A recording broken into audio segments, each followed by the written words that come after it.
के नाम बा ले लो भर झोरा सस्ते ही दाम बा। बात राइट बा, एक बाइट में लोग के पता तो चलिए जाए। तोहरा चीज के न कोनो जवाब बाटे, हिसाब बाटे। चलो तहरा खातिर दू चार पैसा घट के दे, अरे घट के दे। हाँ तो दे दो। चलो छोड़ दी। अरे पूरा आम के सवाद गोरी खट के बा,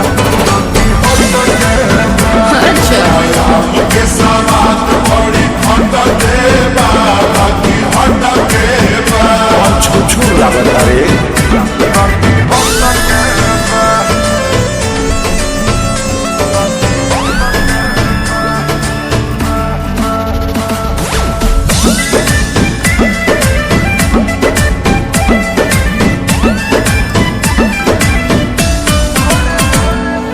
बड़े बड़े साइज बा भावना न जायज बा सौदा बापा करना कांच बा वक्त कहता ने अभिनव साँच बा।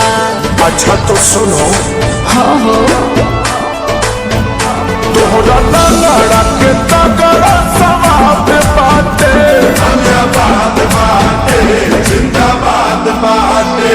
सारे राहुल भाई तेरे जुस मटक बा, अरे मटक बा। हाँ तो पहुँच जाए रे। सही हो